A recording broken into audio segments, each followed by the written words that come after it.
On this Thursday night, Saskatchewan pays its respects, while across the country, Canadians pay tribute. In Humboldt, family and friends said farewell to radio play-by-play announcer Tyler Bieber. And we hear from one of the players who survived the horrific bus crash. Meanwhile, across the country on Jersey Day, people have been wearing their support. Also tonight, from Washington to London, the world weighs the cost of an attack on Syria. And that issue is here to take on the Prime Minister, pipelines, and the growing feud between Alberta and BC. This is The National.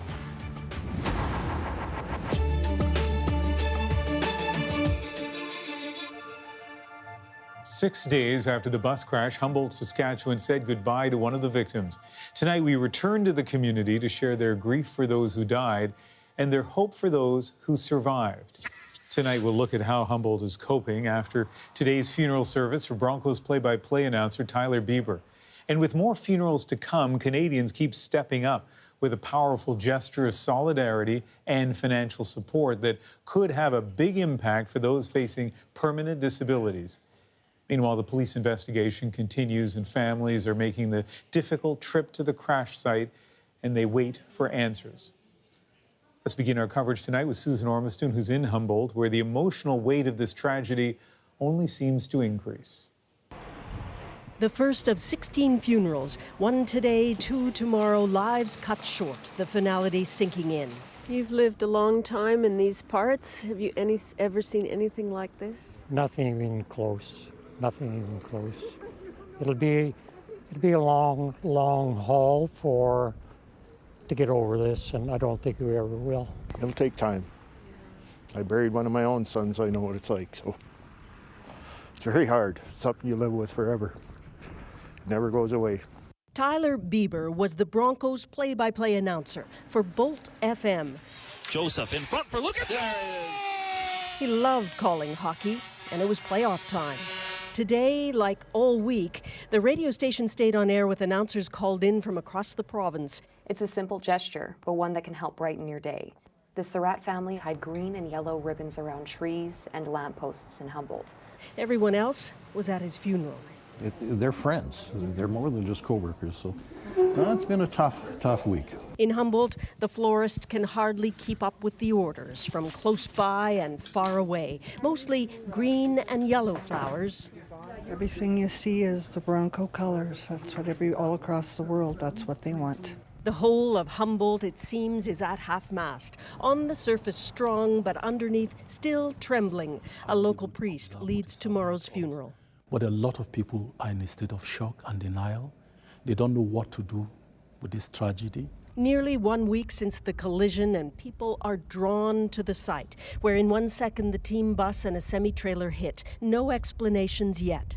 They share a painful yearning to see where their loved ones ended up. The Thomas's family lost their son Evan, just 18. My son was a rookie. He'd have been 4 or 5 seats back from the coach, right behind the driver's door. I was able to see roughly where I would think he would have been laying. Evan's funeral comes on Monday. If there is one saving grace here, it is community. The signs everywhere that this grief is shared. And Susan Ormiston joins us now live from really the center of that community, Elgar Peterson Arena in Humboldt. We've seen some creative tributes for the Broncos, hockey sticks, jerseys, and now we hear hockey announcers will be pitching in as well. Yeah, that strength of spirit, Ian. The latest is Les Lazaruk, the voice of the Saskatoon Blades, shouted out today on Twitter saying, hey, how about all us announcers do a play-by-play for each of the Broncos games next season? That's 58 games, and guess what? He's got enough names now to have 2 announcers per game for free if the league agrees. It has been a grueling week, but as we were discussing last night, hockey will soon be resuming in the league that the Broncos play in. Yeah, dark arenas are not good for the soul for anyone around here. So the fact that the Junior League finals are resuming on Saturday is at least something to cheer about, Ian. Now, for the families most closely affected, there are still days and days of letting go. All right, Susan, thank you. As we've reported, the RCMP is saying very little about their investigation into the crash, but for the first time, we're hearing from someone who was inside the bus and survived. Ryan Strashnitsky was critically injured, but he remembers a lot about what happened. Here's some of what he shared by phone with CBC's Heather Hiscox. Well, I was on my phone texting my girlfriend, and because we were near Nipawin, and all of a sudden the bus driver screamed "whoa" and saw the semi-truck in front of us and blacked out and woke up. I'm not sure how long later, but facing the bus. So out the window I flew out of, and not sure how long I was there for, but it was pretty devastating. And seeing my teammates lying there and bloodied and whatnot, my first instinct was to get up and help them, but I couldn't move my legs. So, and then of course the first responder came, and she did the best she could, and EMS eventually came, and that's kind of blacked out from there. There was a picture that I saw yesterday of you meeting the first responder who helped you. It was definitely very emotional. She kind of told me what happened and thanked her a lot, and she gave me her good luck charm necklace, and I was just thankful. Words can't describe how heartwarming that was. I understand you were moved. You tried the wheelchair for the first time? Mm-hmm. How did that go? It was hard, for sure. Just the setup, it was difficult because I've never done it before, and you don't have much core stability when you can't move anything past your chest line, and it was tough sitting in it. But pain is temporary, so just pushed through it and then got to lay in bed again. We've been showing pictures of Canadians across this country who are wearing jerseys and sending the most incredibly loving messages. Are you hearing those? Oh, for sure, yeah. Every little thing helps, for sure. People are putting sticks out on their front door. It's pretty heartwarming, so it's a pretty positive impact on all of us, I think. And here's a little more on those jerseys that Heather and Ryan were talking about. Canadians across the country are wearing them in support of Ryan and the rest of the team as part of Jersey Day. Ditching their regular garb, people sporting the jerseys in honor of the Broncos and their families, at home, at work, it seems like wherever they were, all inspired by a group of hockey moms here in British Columbia who pitched Jersey Day on Facebook under the hashtag Jerseys for Humboldt. It took off in a massive way with people taking part, not just in this country, but the United States as well, even as far away as China. Canada's largest city, for example, jumping in with both feet. Toronto's Mayor John Tory officially declared today Jersey Day. Here's a look at how students across the city took part.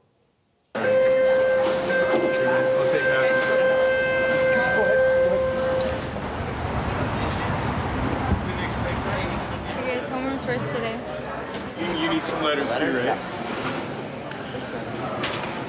Wearing a jersey connects us to the hockey world, and showing a jersey means that we actually care about what's going on in the world right now, and about the Humboldt tragedy. I'm hoping to tell them that we all support them and we're all here for them. We're here for you, and we have your backs, and we're here. We're all one big community, and we got you. All right, team, let's break it up.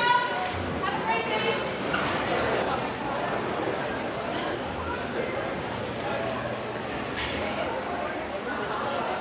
We seek to mourn as one Canadian family.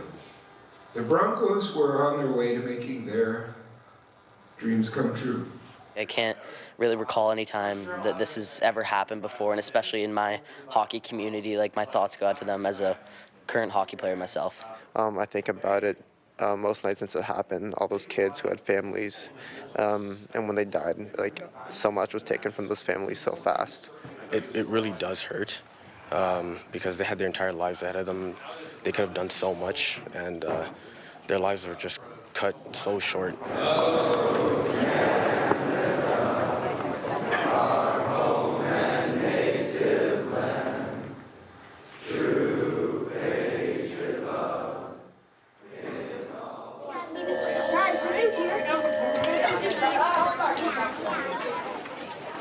It's a tragedy because one small mistake on the road can happen now like 16 people are dead because of this small accident. I think about how many families lost their children. If I could talk to them, I would say that I'm very sorry and that your children were very young and still had a long life to live, and it was very unfortunate that it happened. We'll have more on how Canadians took part in Jersey Day throughout the program. As for the Humboldt Broncos' response to all of this, well, here's what the team tweeted today. We see you, we hear you, we love you. We are all Humboldt strong. And Canadians continue to open their wallets to help. This evening, the online fundraising campaign passed $10 million. That money, plus the insurance payouts, will be badly needed to help repair the physical and emotional scars. Nicole Ireland talked to a Toronto man who underwent a difficult recovery of his own to find out what crash survivors can expect. Like so many Canadians in the last few days, Kevin Rempel set out his hockey sticks to pay tribute to those killed in the bus crash. I've been on the bus with the guys playing sledge hockey before, and we all know what it's like. That, you know, that scenario essentially could happen to any one of us. In addition to mourning the dead, Rempel feels a personal connection to the injured players. More than 10 years ago, a motocross accident left him with a spinal injury. Doctors told him he may never walk again. I've been in that super dark place. Rempel did eventually walk again, but he still struggles with disability. He knows all too well that recovery takes not only an emotional toll, but a financial one. It's everything from, like, you know, your medications to if you need to use catheters, to a vehicle with hand controls to start driving yourself around again, especially like things like modifying your home. Because this was a road accident, some of those costs will be covered by insurance. Then there are the millions of dollars pouring in through GoFundMe. It's up to the Humboldt Broncos to decide how that money will be distributed. Team Vice President Randy McLean told CBC today that they're still in the midst of grieving, and it will take time before families and injured players can tell them what they need. But another tragedy that drew millions of dollars in crowdfunding was the Pulse nightclub shooting in Orlando in 2016. 49 people were killed, dozens more wounded. The American lawyer who helped distribute donations then says it's important not to delay too long. Get the money out as fast as you can and shut it down so that people can move on as best they can. The money raised for the Humboldt Broncos may seem like a lot, but Kevin Rempel knows costs people aren't even thinking about now can arise in the future.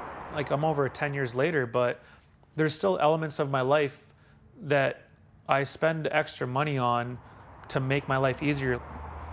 Nicole Ireland, CBC News, Toronto. And some information now on the memorial services that are being held tomorrow for two of the players killed in the crash.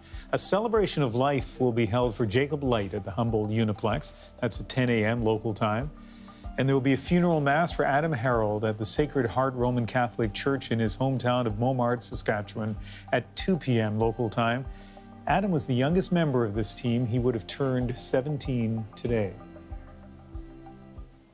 For days now, a diplomatic storm has raged over Syria, raising the prospect of direct missile attacks between U.S. and Russian forces, a prelude to war that would shake the world. But today, those tough-talking nuclear powers took it down a notch. The immediate priority is to avert the danger of war. We want any strikes to be avoided in the first place. Donald Trump also tempered his tone. Still, forces were set in motion last Saturday when the Syrian regime seemed to cross Trump's red line with an alleged chemical attack on a rebel stronghold. Investigators from the Organization for the Prohibition of Chemical Weapons arrived in Syria today on a mission to determine whether toxic gas was indeed used in Douma. But not helping things, the president's apparent addiction to Twitter. His rhetoric often flies in the face of established U.S. policy, reversals and contradictions which seem to change by the day and by the hour, much of it baffling to the rest of the world. And as Paul Hunter tells us, navigating the president's tweets, especially in this case, is proving to be a foreign policy challenge. With Russian forces stationed throughout Syria, Russia's warning to the U.S. remains. A missile strike against its ally, Syria, will be treated as a war crime, and Russia will fire back at the missiles and at wherever they're fired from. This as Donald Trump continued to consider his options, tweeting today an attack could be very soon or not so soon at all. Later adding, "We're looking very, very seriously, very closely at that whole situation, and we'll see what happens, folks." Ever since that suspected gas attack on a rebel enclave outside Damascus last weekend, blamed on the regime of Bashar al-Assad, who denies any involvement, the expectation has been of a forceful U.S. response. A year ago, after another such gas attack, 59 cruise missiles were fired at Syrian targets. Syria demonstrated soon after there seemed to be minimal damage. So, if there's a strike now, most believe it will be significantly more robust. But will a Russian counter-response signal war? We cannot exclude any possibilities, unfortunately, because we saw messages that are coming from Washington. They were very bellicose. They know we are there. I hope, I wish there was a dialogue through appropriate channels on this to avert any dangerous development. All of this as Donald Trump's pick for his new Secretary of State, Mike Pompeo, weighed in on war broadly during his confirmation hearings on Capitol Hill. It's the last resort. It must always be so. And I intend to work to achieve the president's policies with diplomacy, rather by sending our young men and women to war. Senators pushed Pompeo to beware what one deemed the president's worst instincts. Paul Hunter, CBC News, Washington. Now, tonight, President Trump spoke with British Prime Minister Theresa May about the need for an international response. That happened just hours after Britain's war cabinet said the UK would take part in military action. And as Margaret Evans reports, the recent chemical attack on British soil is a factor in its resolve. Are you convinced of the case for military action? British cabinet ministers arriving at Downing Street. Mr. Williamson! Summoned back from spring recess to deliberate over the coming storm. But the wheels of decision-making can be slow to turn. And Britain's position is a complicated one. The diplomatic crisis between Russia and Western nations, all those diplomatic expulsions, found its feet here first, with the alleged use of a nerve agent against the former Russian spy, Sergei Skripal, and his daughter, Yulia. The British Prime Minister Theresa May's assertion that Russia was likely to blame prompted a surprising unity of purpose in the West, when you consider how wary EU countries are of an unpredictable Trump presidency. Today, the head of Britain's main surveillance agency linked what he called an emboldened Russia with the turmoil in Syria. It demonstrates how reckless Russia is prepared to be, how little the Kremlin cares for the international rules-based order. But Western unity on any military intervention in Syria could be much harder to maintain. Ms. Rhodes? May's cabinet agreed Britain should work towards a coordinated international response to allegations Syria has used chemical weapons. But that doesn't mean she'll get a free pass from the public or the opposition. More bombing, more killing, more war will not save life, will just take more lives. Syria has denied the allegations against it. And many analysts say whatever Western powers agree to do, it's unlikely to change the course of the conflict. Assad and Putin have basically won the war, and the sooner they're allowed to end this war, the better it would be for Syria. That, of course, will depend on your point of view. Margaret Evans, CBC News, London. Here's a look at what else we're working on tonight on The National. Are you one of thousands of Canadians who have trouble finding a doctor? The problem could be faulty matchmaking between med school grads and residency programs. We'll tell you about a serious problem affecting the whole system. And it's Thursday, and that means At Issue. Tonight, pipelines, premiers, and the PM. Justin Trudeau is interrupting his international trip to cool tensions between Alberta and BC. Will it work? And throughout the hour, Jersey Day across the country. We'll introduce you to more Canadians helping to keep spirits up in Humboldt by wearing their favorite team's colors, like these folks in the Prairie Heartland. the only jersey that I actually have. So I just kind of wanted to wear it to show support. It's kind of nice just seeing how many people are standing together to support the people that have suffered throughout this, and just kind of nice to see even the whole country kind of standing together, and people from other countries and everything. Just it's kind of nice.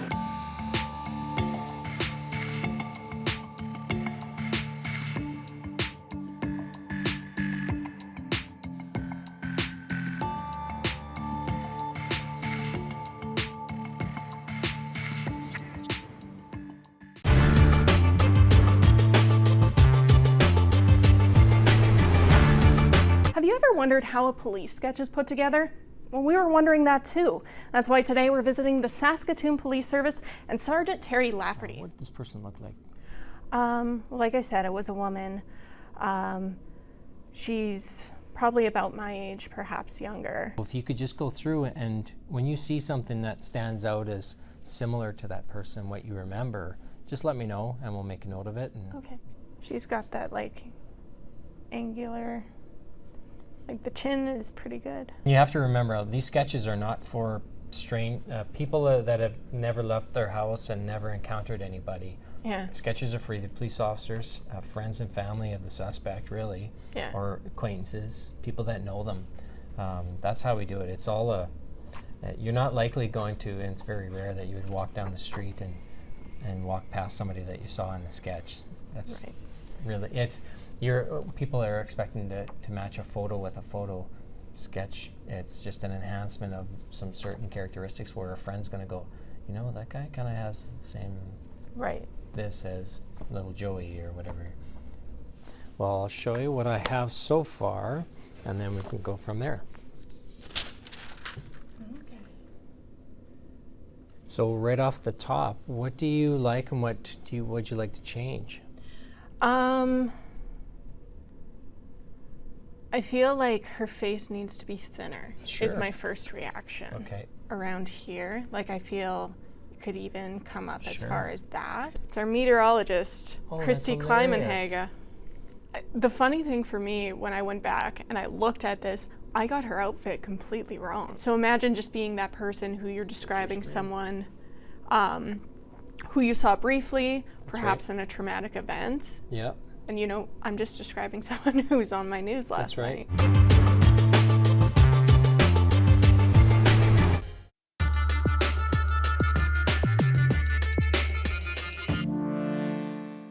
If there's any question about how tense things have gotten between Alberta and BC over the Trans Mountain Pipeline, consider this. The Prime Minister is cutting short his trip to Peru at the Summit of the Americas to get the premiers of both provinces in the same room at the same time to try and work it out. At Issue is here to take on pipeline politics. But first, a look at the players and what's at stake. John Horgan is out to make a political point. We're going to put in place a scientific panel to focus specifically on what the consequences of diluted bitumen would be in our marine environment. After pushback from the Alberta government, he's going to court instead to have them rule on whether BC has the jurisdiction to stop the pipeline. On the other side, Rachel Notley's Alberta NDP. This is not a dispute between BC and Alberta. It is a dispute between BC and Canada. She retaliated against Horgan's proposed restrictions by starting a boycott on BC wine. The boycott was short-lived, but now the Premier says she's willing to buy the pipeline to stop Kinder Morgan from pulling away. Justin Trudeau's Liberals have one pipeline left. They denied permits for Northern Gateway. Energy East was abandoned by TransCanada after costly delays. Keystone XL still stuck in bureaucratic muck. Kinder Morgan is a last attempt to show this government can do energy development and the environment. The question is not whether the pipeline is going to get built. The question is how the pipeline gets built, and we are looking at all options. Finally, Kinder Morgan, the company, pumping millions of dollars into this pipeline every week. On Sunday, it suspended investment in all non-essential work. There are those out there who are at this point calling this moment that we are in a constitutional crisis for the country. And I don't know really that that's too far off. Okay, some pretty strong words. Joining me to talk them all over at issue, Chantal Hébert is in Toronto, Andrew Coyne is in Regina tonight, and Althea Raj is in Ottawa. Good to see everybody. Let's start with the latest news today that the Prime Minister is going to come back from Peru on Sunday and get everybody in a room and, I don't know, hash it out, try and come up with a solution. Chantal, let's start with you. What could we expect from that meeting? What has to happen? I think the fact that the meeting is taking place is probably important when it comes to optics for the Prime Minister, who needs to put himself in the frame more aggressively by both sides if he's going to fend off criticism that he's missing in action. I'm not sure what can be accomplished because neither premier has very much room to maneuver. Rachel Notley obviously is not going to come out of there saying, oh, well, it's okay, Kinder Morgan can go.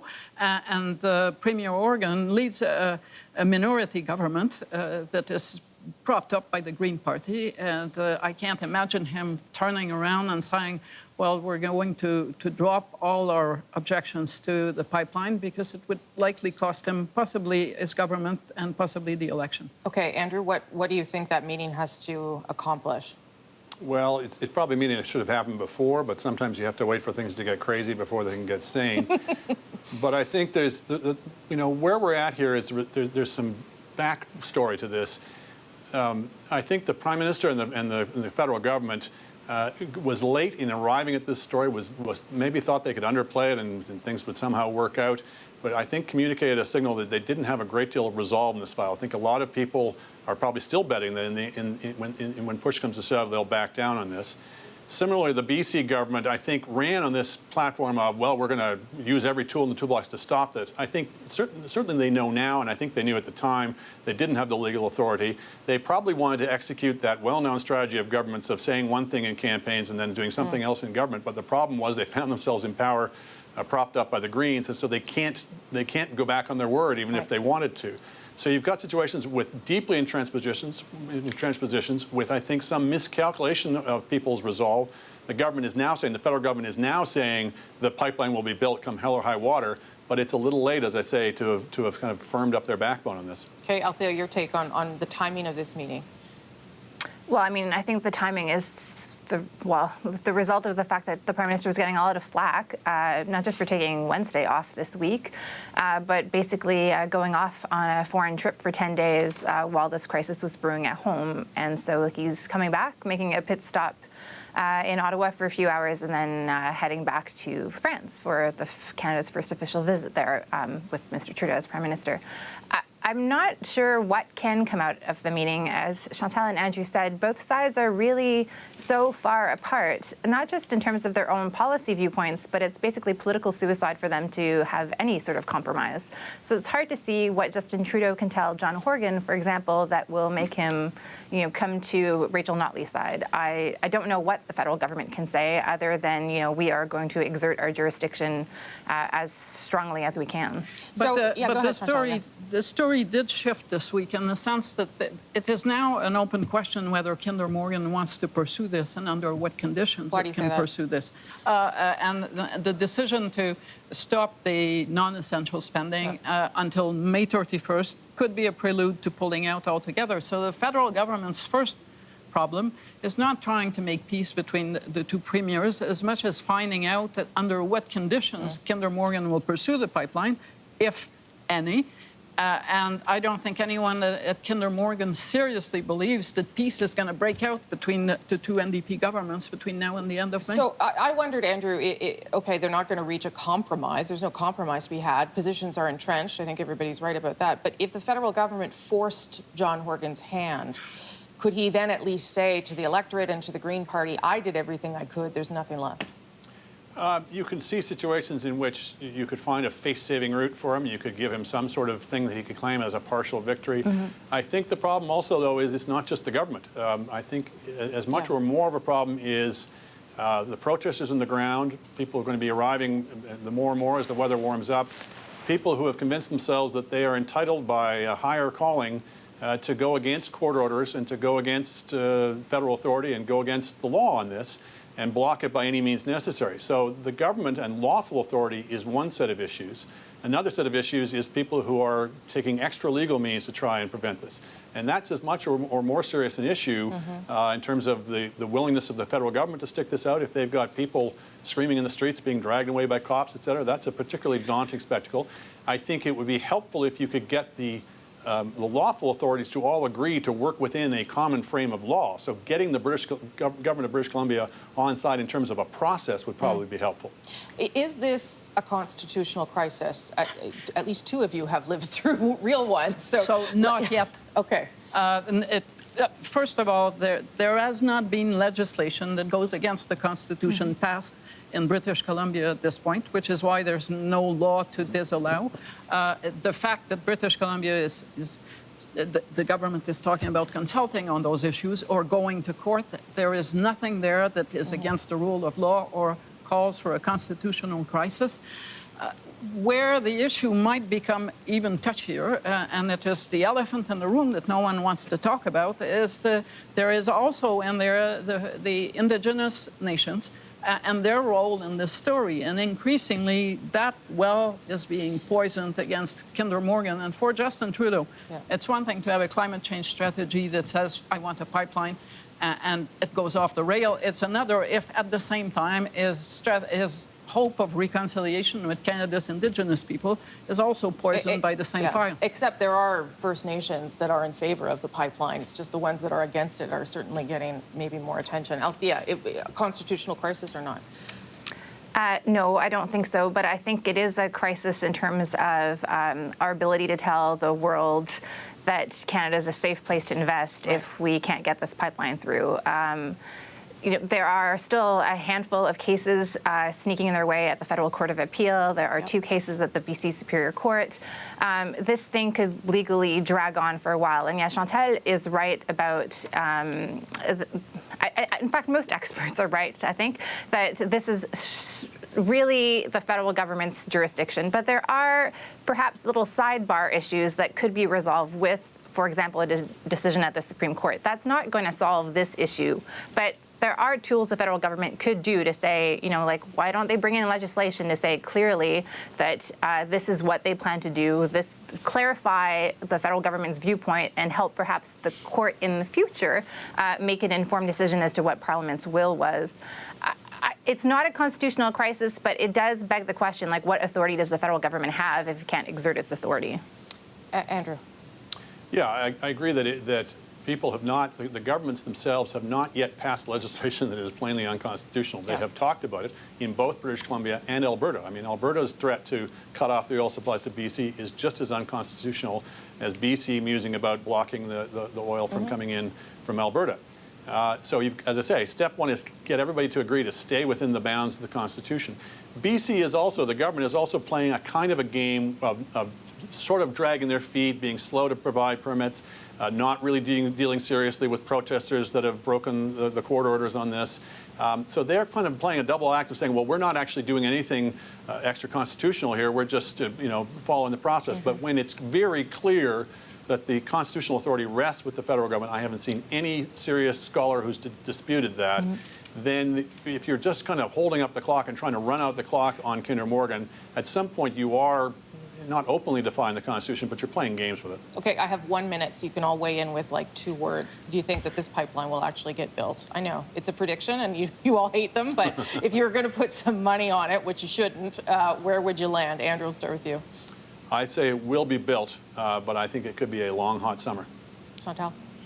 I'd say that if it is built, it's probably the last pan-Canadian or interprovincial pipeline that we will see for a long, long time in this country. Really? Okay. Althea? I don't know.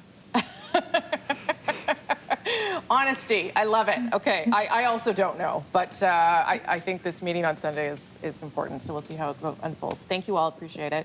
Good news for people who love politics as much as we do. At Issue is also a podcast. You get extra content and, of course, the main panel in podcast form every week. This week's bonus topic, Maxime Bernier. Remember him and his book about what it means for the Conservative Party, what the new leadership means. You can find that on iTunes, any major podcast app, our website, cbcnews.ca/thenational. And still ahead on The National, Donald Trump pulls a huge 180 on the Trans-Pacific Partnership, now reconsidering a deal he once called a disaster. And we'll have more Canadians sporting team colours in support of Humboldt, Saskatchewan. It is Jersey Day across the country. Here's a glimpse of some of the people taking part in BC and Alberta. My family is extremely involved with the hockey community. My brother has been on countless bus trips, so for me, I could not imagine if one of those times something had happened to my brother.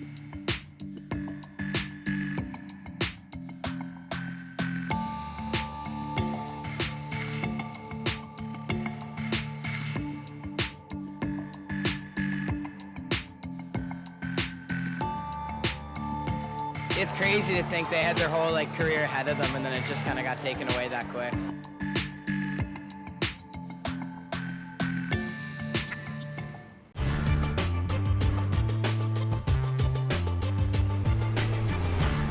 Some of the witnesses in the area of the shooting, there was a great deal of disbelief at first that the president had even been shot, and even more disbelief that he was dead. This is in the area of the emergency room of the hospital, I believe. We have Eddie Barker, news director of KRLD Television and Radio, our affiliate in Dallas. Eddie, this is near the emergency room of the hospital, is it not? Yes, Dan, that is correct, and that's the Secret Service agent there who is talking to the crowd. We talked to some people who we would consider as very good sources. This is when they were getting ready to leave the hospital. And it was very difficult to get any film because Secret Service agents were quite adamant in keeping everyone back a good distance from, this is Senator Yarborough here, I believe. Senator Yarborough was one of the first to get the word Yes. of the president's death. Right. He is a Democrat of Texas, Senator Ralph Yarborough. Right. This is Father Huber from Holy Trinity Church in Dallas, who administered the last rites to the president. There were two priests in attendance, and I do not know the other one's name at this time. There were shocked people all around, as you can see from these crowds, many of them hospital employees. Quite a large crowd gathered at the hospital. Yes. There was quite a traffic jam out there. These scenes are at Parkland Hospital That's in correct. Dallas, where President John Kennedy died.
One of the developing stories we're watching on the National tonight, the search for the missing 10-year-old Ariel Jeffrey Kouakou.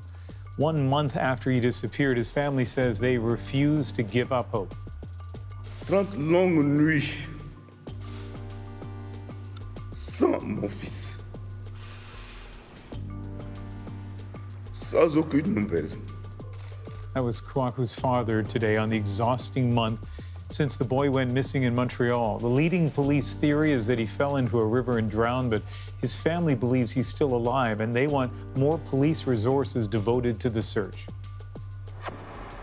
A new investigation has been called into a case involving allegations of torture within the Canadian military. Details of the case were first revealed last year by CBC's Go Public unit, a former soldier accusing the force of crossing the line, torturing recruits during training in the 1980s. Military police looked into the claims and decided not to lay charges, but now an independent commission says it's launching a public interest investigation to see if the case was properly handled. And we're tracking reports tonight about 2 Vancouver area police officers who were detained in Cuba. It happened last month while the officers were on vacation. It was reportedly connected to the alleged assault of a 17-year-old girl, but details of the allegations, including how the officers may have been involved, are still unclear. We do know that both officers were released, and one of them remains in Cuba. And it hasn't been released to the public yet, but James Comey's upcoming memoir already has people talking. Details from the former FBI director's book were published online today. The U.S. president won't be happy about many of them. Comey compares Donald Trump to a mob boss, and he describes how he says the president became fixated on trying to disprove the salacious details in that now notorious dossier. The book, called A Higher Loyalty, is set to be released next week. Well, Donald Trump has called the Trans-Pacific Partnership a disaster, a job killer, and the greatest danger to U.S. manufacturing. So that he may be considering a complete about-face has understandably turned a lot of heads. Lindsay Duncombe explores that striking moment and what it might mean. We want to sell beef. Donald Trump is a president not afraid of changing his message depending on his audience. Today, he met with lawmakers from states with big farm economies. After the cameras left, a remarkable reversal. He multiple times reaffirmed the point that TPP might be easier for us to join now. Wait, what? Trump signed an executive order withdrawing the U.S. from the Trans-Pacific Partnership days after his inauguration. Great thing for the American worker, what we just did.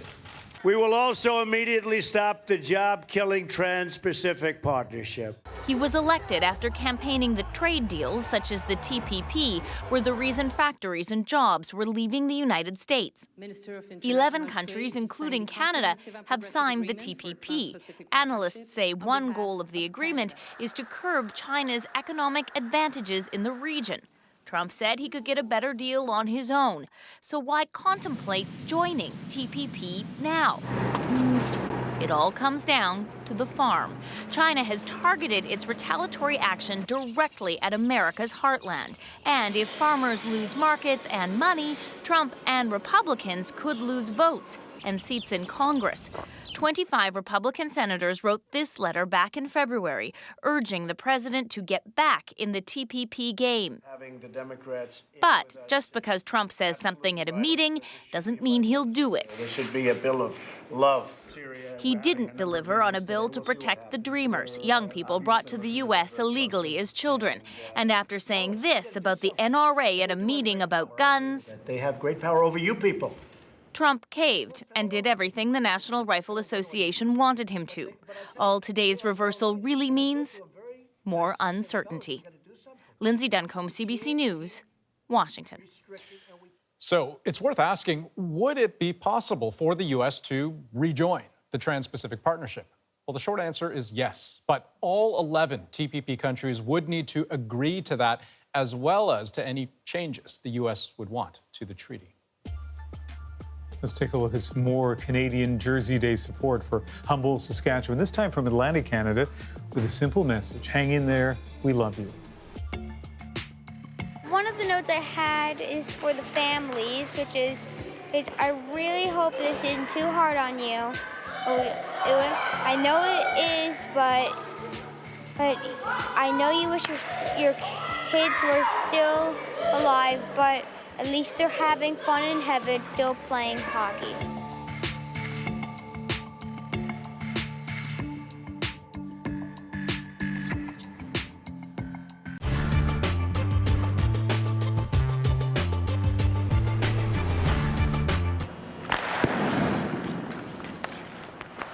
For this entire century, female players have struggled for acceptance, for funding, for recognition, for ice time.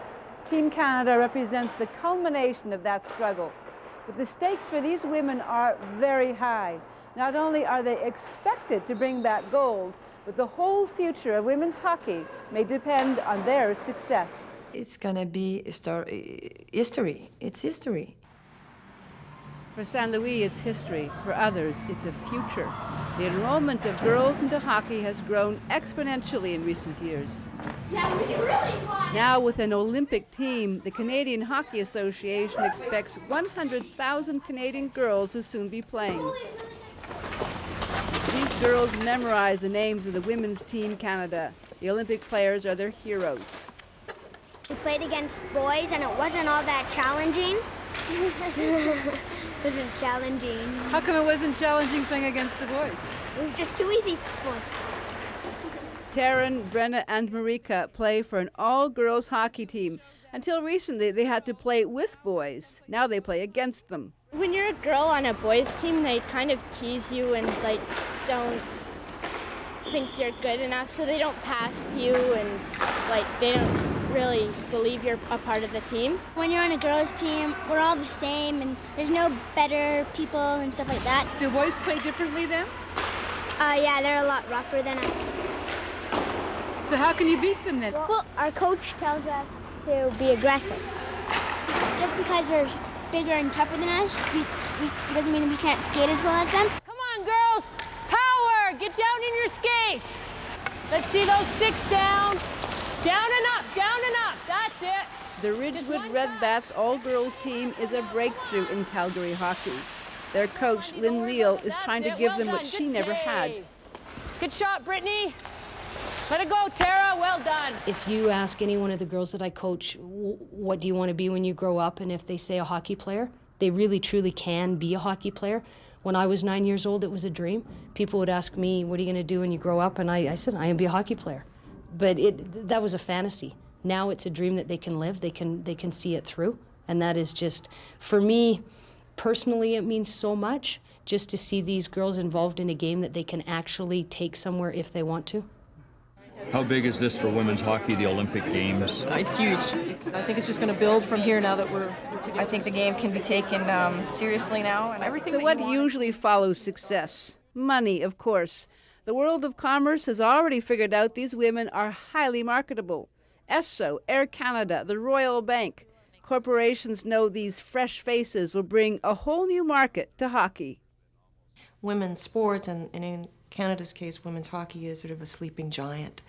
And advertisers are waking up quicker than, say, the media or even some of the national sports organizations. The idea behind this is to bring players into your living room. Elizabeth A2 is creating the first magazine in the world dedicated to female hockey.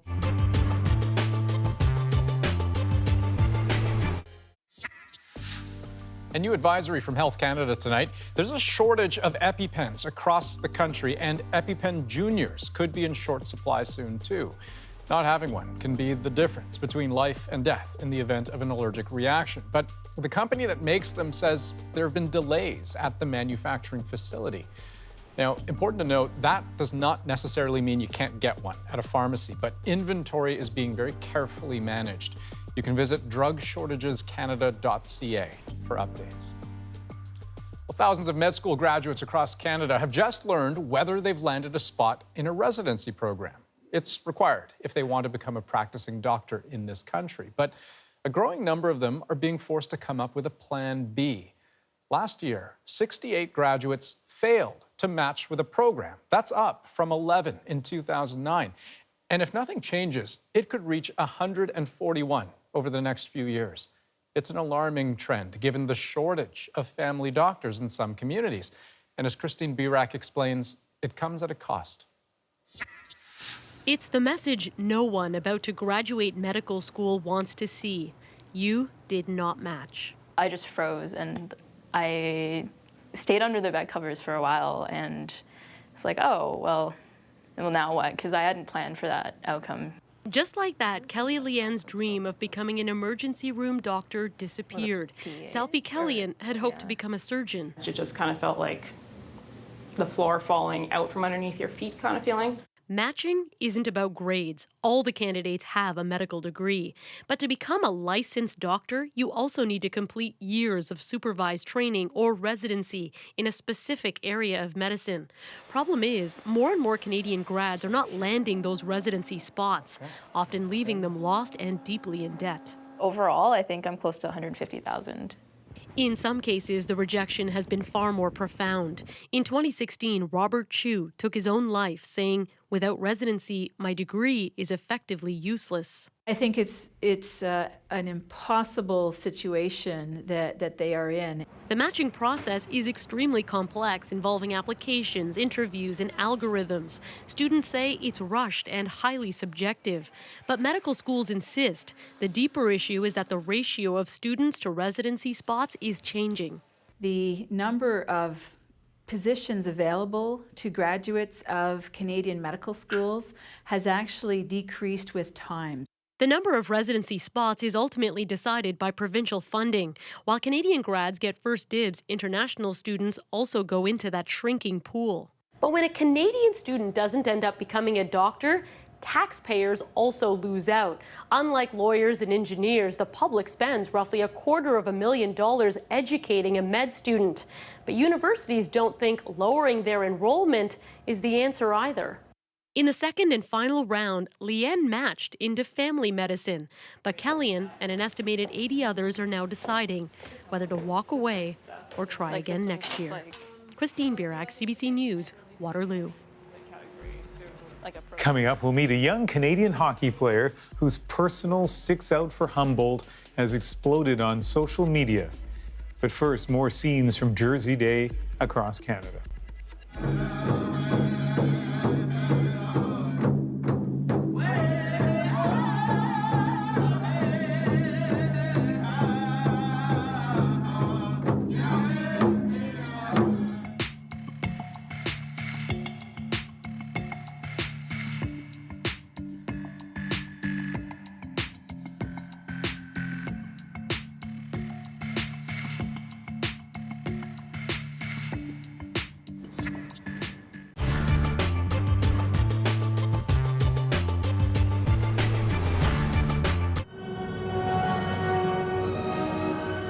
The Olympic motto, faster, higher, stronger.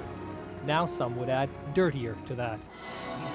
It's not about the athletes, it's about how the International Olympic Committee chooses cities to host the Games. 115 members do it by secret ballot. Here's the allegation. A senior IOC official says agents for bidding cities have bought votes, and it's been going on for the past decade. Price will be rather modest, something between $500,000 and $1 million.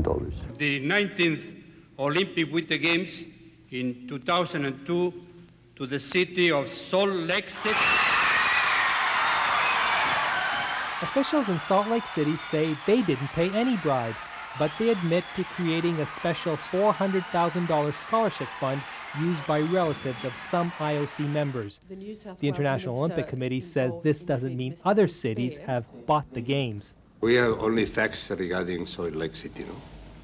We are investigating only Salt Lake City. A Canadian member of the IOC says it's all news to her.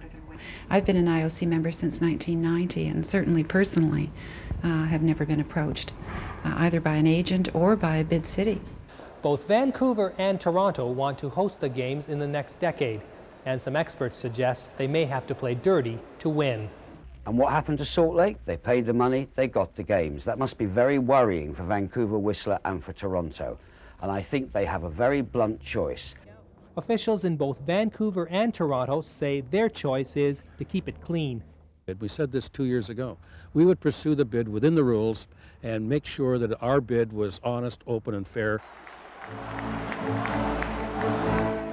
In recent years, the once golden image of the Olympics has been tarnished by drugs, money, and politics. But many say this scandal may set an Olympic record. Raj Alawalia, CBC News, Toronto. Joining him will be Edith Frank, Vice President of the IOC, and the Director of Marketing of the IOC, Mr. Michael. The IOC is profoundly disappointed about the events revealed in the last few weeks. And even before we announce the results of our inquiry, we'd like to express our sincere apologies for the actions of certain IOC members.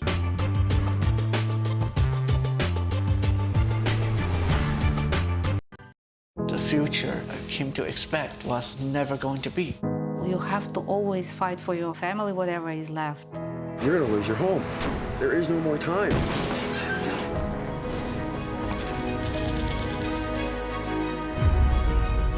And even though that I do not think that I'm all that successful, I have what I need.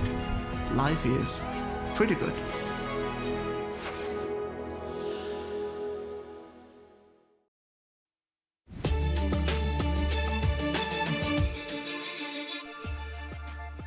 Some developing stories we're following on The National tonight, from pots of coffee to actual pot. The Second Cup coffee chain is looking to enter the marijuana market. They've partnered with a cannabis company to open dispensaries across Canada once recreational marijuana is made legal. A 15-year-old girl from Ontario has been invited to the royal wedding next month. Faith Dickinson was recognized by the royal family last year for her charity Cuddles for Cancer. Kensington Palace says Prince Harry and Meghan Markle chose to invite a number of young people who have served their communities. In addition to Jersey Day, we've been showing people across the country who have been leaving out hockey sticks to show their support for the Humboldt Broncos. But one tribute in particular caught the attention of thousands of people on Twitter. Take a look at Matthew Heaney, 12 years old. He's been playing hockey since he was 5.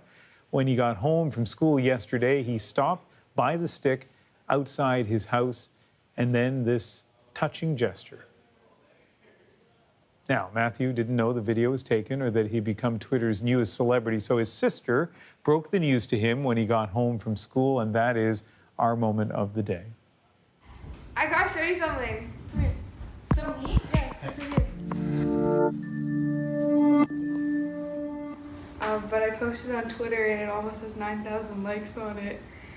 And it's almost 3,000 retweets. And you're gonna be on the news tonight. Look, you wanna see what people have to say? How though? This is a prank. No, it's not. What? Look, my phone's glitching because so many people are saying stuff. How did that many people see it? Because when people retweet it, then it shows to all their followers. And I only posted it last night, and that's how many it's already at. Oh my god! The Sticks Out movement, putting it on the porch, how'd you hear about that? I saw it on Instagram and I told my parents I wanted to put my stick outside. Did you do the green tape for the Broncos team? Yeah. What was your reaction to when I just showed you that big tweet that almost has 9,000 likes on it? I was shocked. I didn't think it was real and I thought it was a prank. Were you a little embarrassed at first? Yeah. But now look at how many people think you're the sweetest kid ever. Sure is. They took that video for us, and of course, Andrew, as I mentioned, the video of the kiss, he had no idea that was being taken. Yeah, I mean, I suppose no better show of character than that, right? Not thinking that anyone's watching.